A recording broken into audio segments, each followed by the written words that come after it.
Ya, latar belakang saya dulu memang sangat buruk sekali. Saya boleh dikatakan penjahat. Sebelum saya percaya kepada Tuhan, saya terlibat dengan mabuk-mabukan, saya terlibat dengan narkoba, saya juga terlibat dalam ilmu perdukunan, ilmu bela diri, dan banyak juga kejahatan-kejahatan yang lain yang saya lakukan.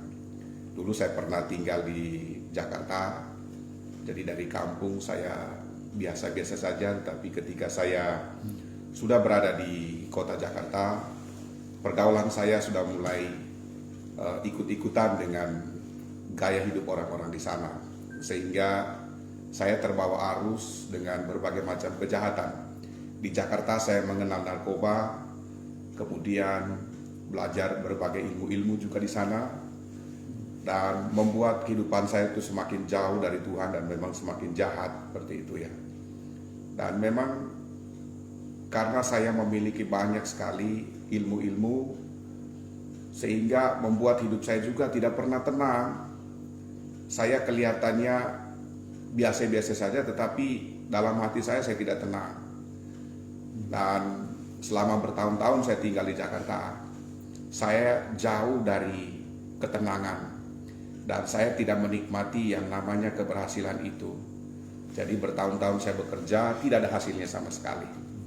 Dan tahun 97 ketika krisis moneter itu terjadi, perusahaan tempat saya kerja itu bangkrut, dan saya mulai pergi dari satu kota ke kota yang lain. Dan singkat cerita, saya terdampar di kota Tarakan. Jadi waktu saya tinggal di kota Tarakan, saya bekerja di sebuah tambak udang. Pokoknya saya kerja apa saja pada waktu itu.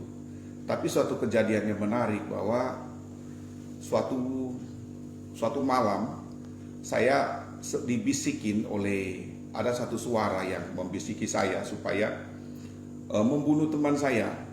Suara itu mengatakan, potong leher temanmu itu, kemudian kamu minum darahnya.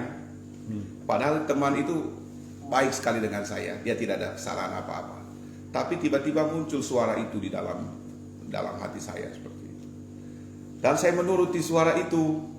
Saya mengasah parang saya supaya memotong teman saya itu. Tapi saya bersyukur kepada Tuhan, pada waktu saya mau melaksanakan niat jahat itu, teman saya itu ada firasat dan dia lari dari rumah, sehingga dia selamat dan saya tidak jadi membunuh dia. Lalu oleh karena kejadian itu, saya keluar dari tempat kerjaan saya, kemudian saya masuk ke kota. Dan sampai di kota, saya tinggal di sebuah rumah. Pada waktu saya tinggal di rumah itu, saya dalam keadaan bingung, saya stres banget. Saya tidak tenang. Lalu sementara saya jalan-jalan di dalam rumah itu, saya melihat ada secari kertas di tong sampah. Saya iseng-iseng mengambil secari kertas itu, kemudian saya membaca secari kertas itu dan tulisannya begini: hidup Anda sangat berarti. Kalau Anda mati hari ini, kira-kira Anda kemana? Ke surga atau ke neraka? Waktu saya baca kata neraka itu, kenapa jantung saya itu berdebar keras dan saya merasa ketakutan. Dan di bawah tulisan itu ada dorongan yang mengatakan begini: kalau Anda ingin konsultasi, silakan menghubungi nomor telepon ini.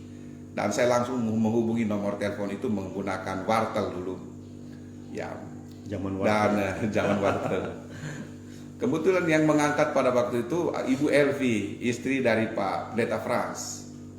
Singkat cerita, saya langsung ketemu dengan beliau, ketemu dengan Pak Frans di Tarakan, di Karangbalik pada waktu itu. Ya. Dan saya sangat bersyukur, senang sekali, karena saya mau tahu tentang isi daripada traktat yang saya baca itu. Saya mau tahu bagaimana saya bisa selamat, supaya saya tidak masuk neraka dan saya bisa masuk surga. Dan Pak Pendeta Frans mengarahkan saya untuk percaya kepada Tuhan Yesus, kemudian membuka hati, menerima Tuhan Yesus sebagai juru selamat secara pribadi dalam hati saya. Kemudian saya menyerahkan semua jimat-jimat saya, ilmu-ilmu saya pada waktu itu untuk dimusnahkan, didoakan dalam nama Yesus. Dan singkat cerita Bapak Ibu, setelah saya menerima Yesus sebagai Tuhan dan Juru Selamat saya secara pribadi, saya didoakan, ditumpang tangan pada waktu itu, saya merasa bahwa seketika itu saya bertobat, saya berubah. Saya berubah itu seperti buka baju Bapak Ibu. Yang tadinya saya itu suka mabuk-mabukan, yang tadinya saya suka merokok, yang tadinya saya suka berjudi, dan kejahatan-kejahatan yang lain. Sejak waktu itu saya berubah. Haleluya. Saya percaya saya berubah bukan karena kekuatan saya, tapi Roh Tuhan tadi yang sudah masuk di dalam hati saya. Saya percaya kepada Tuhan Yesus waktu itu. Saya berjanji untuk bertobat sungguh-sungguh. Kemudian saya menyerahkan hidup kepada Tuhan. Dan mungkin sedikit saja, ada sedikit yang menarik. Setelah saya bertobat, masih ada 2 botol topi miring yang masih tinggal. Kemudian Alkohol, masih ada rokok, ya alkohol Pak. Minuman keras ya, topi miring itu dulu. Kemudian masih ada 1 slop saya punya rokok. Waktu saya pulang ke rumah, saya melihat 2 botol minuman keras itu masih ada, kemudian rokok yang masih banyak itu. Jadi timbul juga suara dalam hati saya itu untuk mempertimbangkan, apakah saya habiskan dulu 2 botol ini dan rokok yang banyak ini, baru saya bertobat lagi.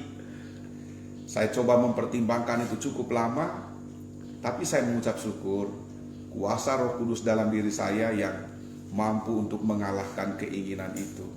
Saya tidak bayangkan kalau misalnya saya minum dulu 2 botol itu dan menghabiskan rokok itu, baru saya bertobat lagi.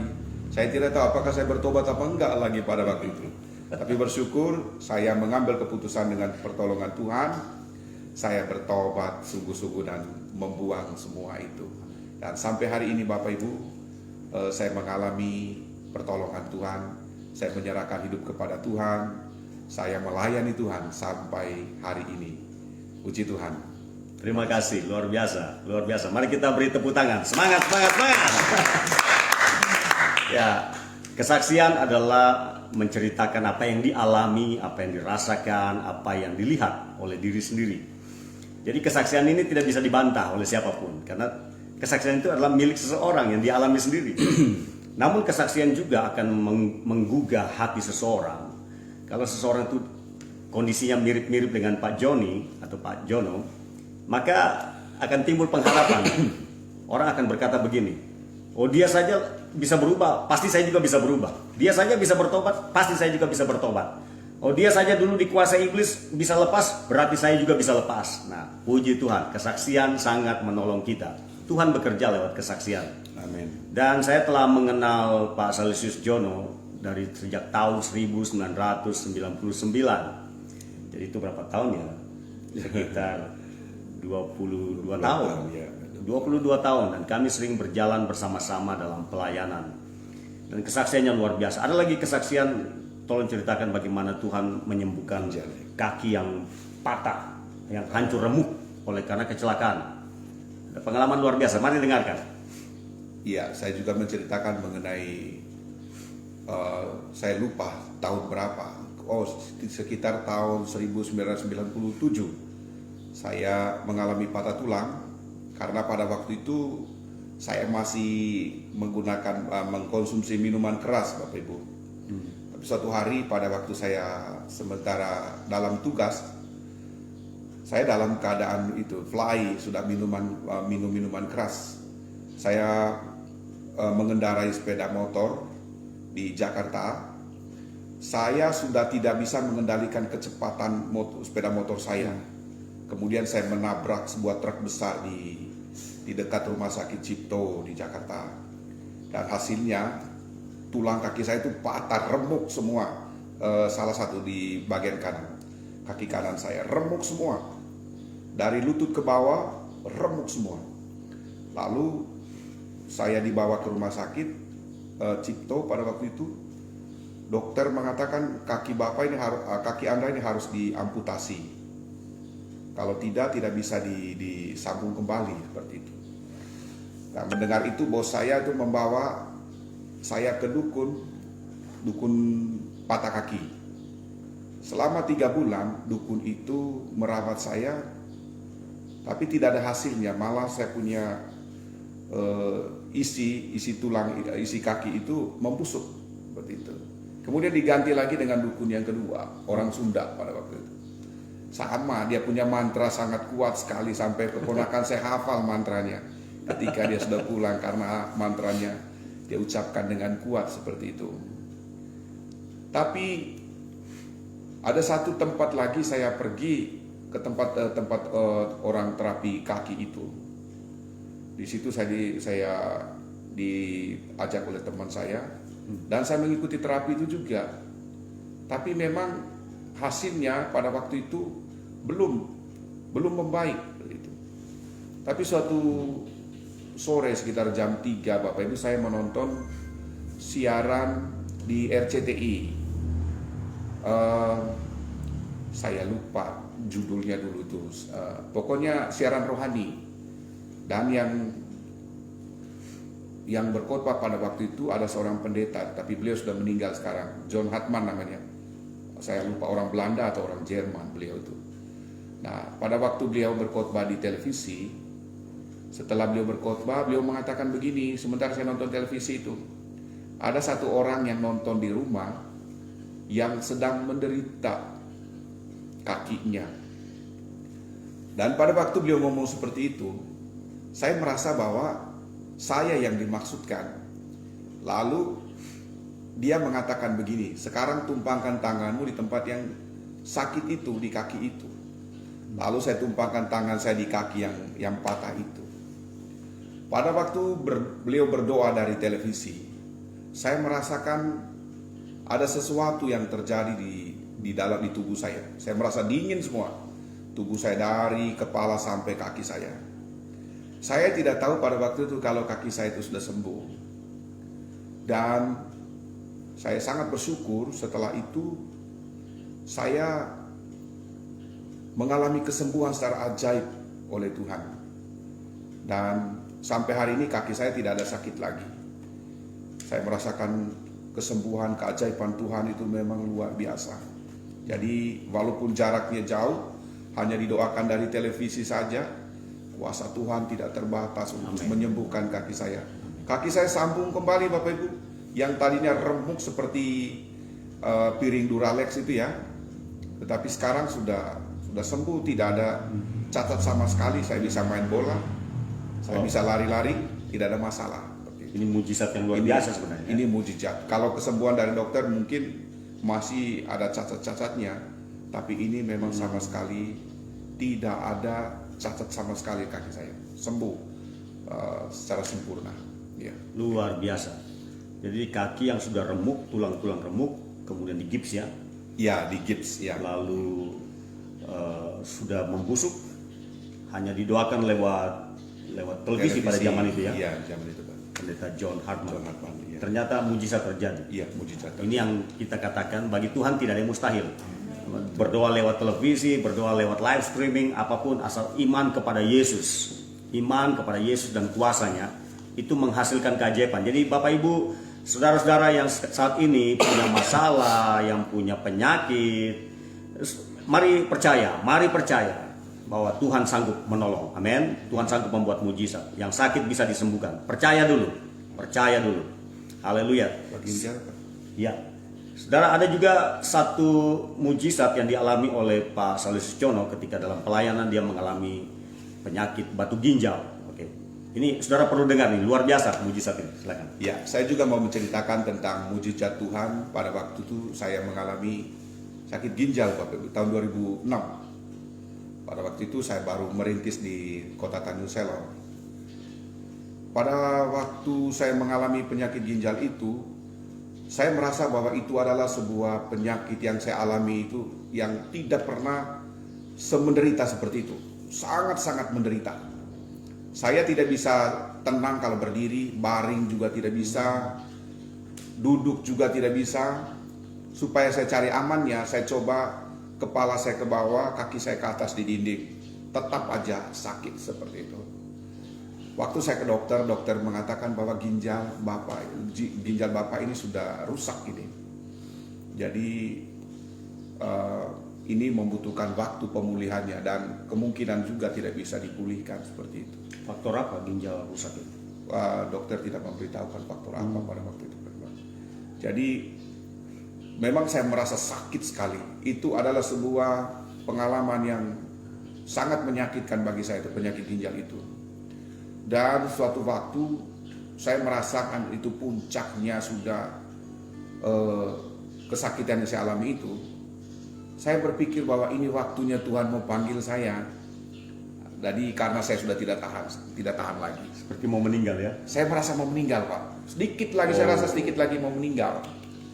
Saya sudah panggil istri saya, anak saya, kemudian Sespin juga. Saya bilang kita buat perjamuan kudus. Ini yang terakhir kali saya menikmati perjamuan kudus. Mungkin setelah itu saya dipanggil Tuhan. Lalu kami buat perjamuan kudus. Setelah buat perjamuan kudus, enggak juga meninggal. Belum juga meninggal. Masih panjang umur. Lalu saya menyampaikan pesan-pesan terakhir kepada istri saya. Saya bilang kalau seandainya saya dipanggil Tuhan hari ini, tolong pelayanan ini jangan sampai ditinggal, lanjutkan saja. Tuhan menyertai. Nah setelah saya menyampaikan pesan-pesan itu belum juga meninggal saya. Tapi saya merasa sakit sekali. Menderita sekali. Itu apakah sampai sesak nafas ya? Sulit bernapas? Wah, pokoknya seluruh tubuh saya itu rasanya sakit sekali. Nggak bisa tenang, nggak nyaman saya. Saya rasa saya punya nafas itu sudah memang seperti itu, Pak. Mau putus rasanya. Ya, pokoknya sakit sekali. Lalu dalam keadaan yang sementara saya sakit begitu, waktu itu masih SMS, saya ambil handphone saya untuk mengirimkan SMS kepada teman-teman hamba-hamba Tuhan untuk doakan saya. Dan rupanya SMS yang saya kirim itu salah satunya nyangkut ke Pak Pendeta Frans. Iya. Nah, rupanya beliau waktu itu sementara mengajar di sekolah misi dan beliau pada waktu menerima SMS itu beliau langsung memberitahukan kepada semua mahasiswa-mahasiswi sekolah misi untuk berhenti sebentar dan berdoa untuk saya. Dan pada waktu berdoa, menurut kesaksian waktu itu, Tuhan memberitahukan kepada Pak Pendeta Frans mengenai bagaimana Tuhan Yesus mengutuk pohon ara sampai pohon ara itu mati sampai ke akar-akarnya. Nah, lalu Tuhan juga memberitahukan bahwa lakukan hal yang sama kepada penyakit ginjal itu, kutuk penyakit ginjal itu, dan dia akan mati sampai ke akar-akarnya dan tidak akan ada lagi sampai selama-lamanya, sama seperti Tuhan Yesus mengutuk pohon ara itu. Ya. Dan saya menumpangkan tangan di ginjal saya. Saya mengatakan hal yang sama seperti Tuhan Yesus mengutuk pohon ara. Saya mengatakan sama seperti Tuhan Yesus mengutuk pohon ara, dan pohon ara itu mati sampai ke akar-akarnya. Demikian juga pada hari ini, saya mengutuk penyakit ginjal yang ada di dalam tubuh saya. Mati sampai ke akar-akarnya. Dan sampai selama-lamanya engkau tidak boleh kembali ke dalam tubuh saya. Bapak Ibu, seketika itu ginjal saya itu sembuh. Dan saya tidak merasa sakit lagi. Sejak saya didoakan itu, dan Pak Pendeta Frans berdoa melalui handphone juga. Sejak saat itu saya sembuh seketika. Sampai hari ini ginjal saya normal dan tidak pernah sakit lagi. Ini keajaiban Tuhan. Luar biasa. Waktu ke dokter, bagaimana hasil pemeriksaan? Saya tidak ke dokter lagi pada waktu itu karena saya sudah merasa sehat. Ya. Tapi memang beberapa waktu kemudian saya kembali ke dokter, tapi bukan untuk ginjal. Dokter memang kaget juga karena melihat kondisi saya sebelumnya yang parah, ginjal saya itu, tapi justru saya sehat pada waktu bertemu dengan beliau. Wow, luar biasa saudara. Ginjal yang rusak dan begitu mengakibatkan rasa sakit yang hebat. Tuhan Yesus melenyapkan penyakit itu dan pasti Tuhan memberikan ginjal yang baru. Amin. Jadi bagi Tuhan tidak ada yang mustahil. Amen. bagi Tuhan tidak ada yang mustahil. Terima kasih Pak Saleh Jono. Ada banyak kesaksian yang di